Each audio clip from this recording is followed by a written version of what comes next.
তো বন্ধুরা, আজকে কথা বলবো মূলাঙ্ক 1 নিয়ে। মূলাঙ্ক যাদের নাম্বার 1 তাদের নিয়ে তাদের সম্পর্কে কথা বলবো আজকে। তো মূলাঙ্ক 1 আমরা কি করে বুঝবো না, আপনি যদি যে কোনো মাসের নাম্বার 1 বা কিংবা নাম্বার 10 কিংবা নাম্বার 19 কিংবা নাম্বার 28 এই তারিখগুলোর মধ্যে যে কোনো একটাতে আপনারা জন্মগ্রহণ করে থাকেন, তাহলে কিন্তু আপনাদের মূলাঙ্ক হবে নাম্বার 1। তো এটার ওপর নির্ভর করে অনেক কিছু। সংখ্যাতত্ত্বে এটার গুরুত্ব অনেক। আপনার মূলাঙ্ক বা আপনার জন্ম তারিখ যেটা হবে সেটার গুরুত্ব কিন্তু অনেক। আপনি যদি নাম্বার 28কে 8-এর সাথে যদি 2কে আপনি যোগ করেন, তাহলে কিন্তু আপনার নাম্বার 10 আসবে। আর নাম্বার 10-এর থেকে যদি আপনি 0টা কেটে দেন, তাহলে কিন্তু নাম্বার 1। এমন করেই আপনি বাকিগুলোকেও যদি ক্যালকুলেট করেন, আপনার কিন্তু আলটিমেটলি এই চারটে যে আমি যে বললাম, চারটে যে ডেট বললাম, তার মধ্যে আপনি যেটাই ক্যালকুলেট করুন না কেন, আপনার কিন্তু নাম্বার 1ই আলটিমেটলি এসে দাঁড়াবে। তো এই রকম যারা যে কোনো মাসের এই চারটে ডেটে যে কোনো একটাই জন্মগ্রহণ করে থাকেন, তাদের স্বভাব কেমন হয় সেই নিয়ে আমি কথা বলি। তো প্রথমত, এই মানুষগুলোর কিন্তু আত্মসম্মান বোধ ভীষণ মাত্রায় হয়ে থাকে।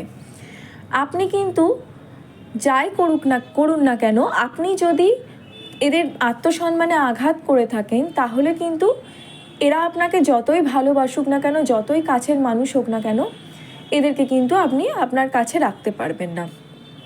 তারপর যেটা হচ্ছে সেটা হচ্ছে এদের মধ্যে কিন্তু ভীষণ একটা লিডারশিপ কোয়ালিটি কিন্তু থাকে। সেই কারণে কিন্তু এরা আপনাকে পরিচালনা করবে, কিন্তু এরা কিন্তু নিজেরা কখনোই আপনার কথায় পরিচালিত হবে না। এরা রুল করতে ভীষণ ভালোবাসে। এদের মধ্যে রুলিং কোয়ালিটি কিন্তু ভীষণভাবে থাকে। বাইরে থেকে এদেরকে দেখে আপনি ভীষণ রুড ভাবতে পারেন, এদের একটু রুক্ষ মনে হতে পারে আপনার, কিন্তু এদের ভেতরটা কিন্তু খুব নরম। এরা কিন্তু ইমোশনাল প্রকৃতির হন। এরা কিন্তু প্রোটেক্ট করতে পারেন, মানে আশেপাশের মানুষদের যাদের এরা ভালোবাসে, তারা কিন্তু ভীষণভাবে প্রোটেক্টিভ প্রকৃতির হয়ে থাকেন। এটি হচ্ছে সূর্যের সংখ্যা। সূর্য যেমন আমাদের অন্যান্য গ্রহগুলোকে রুল করছে, অন্যান্য গ্রহগুলো যেমন সূর্যের চারপাশে ঘুরছে, ঠিক সেই রকম এই মানুষগুলোও কিন্তু চায় মানে আকর্ষণের কেন্দ্রবিন্দু হতে। এরা কিন্তু চায় সবাই আমাদের ফলো করুক, আমি সবার কাছে আমি একটা উজ্জ্বল দৃষ্টান্তর হিসেবে থাকব, সবাই আমাকে একটু প্রশংসা করুক। এরা কিন্তু খুব প্রশংসা প্রিয় হয়ে থাকে। এরা চায় আমায় সবাই একটু প্রশংসা করুক, আমায় একটু সম্মান করুক। এগুলো কিন্তু এই মানুষগুলো ভীষণভাবে আপনাকে রুল করবে ঠিকই, কিন্তু আপনি এদের কাছ থেকে যেটা চাইবেন সেটা কিন্তু এরা আপনাকে দেবে, যদি আপনি এদের বশ্যতা স্বীকার করেন। তাহলে এদের যদি সম্মান করেন, এদের ভীষণ ইগোতে যদি এদের ধাক্কা না লাগে, এদের যদি ভালোবেসে এদেরকে একটু কথা বলা হয়, যদি ভালো আচরণ করা হয়, এদের সম্মান দেওয়া হয়, তাহলে কিন্তু এরা আপনি যেটা চাইছেন এরা দেবে আপনাকে। এরা কিন্তু ভীষণ বড় দাতা হয়ে থাকে। এরা কিন্তু ভীষণ দিয়ে থাকে মানুষকে।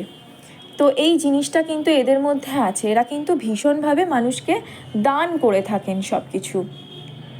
যেমন আমরা জানি, আমরা মহাভারতে দেখেছি যে সূর্যপুত্র যে কর্ণ যিনি ছিলেন, তিনিও কিন্তু সূর্যেরই পুত্র। তো তিনি কিন্তু ভীষণ রকমভাবে দাতা ছিলেন। তিনি কিন্তু সবাইকে ভীষণ দান করতেন। তো সূর্যর কোয়ালিটি এগুলো যে সূর্য কিন্তু এই যে ডেটগুলোতে যারা জন্মগ্রহণ করেন, তারা কিন্তু ভীষণ গিভিং নেচারের হয়ে থাকেন, এদের কিন্তু বড় একটা মন থাকে, নেতৃত্ব করার ক্ষমতা ভীষণভাবে থাকে। আপনি দেখবেন এটা এটা এই নাম্বার ওয়ানটা কিন্তু ভীষণ একটা পাওয়ারফুল নাম্বার।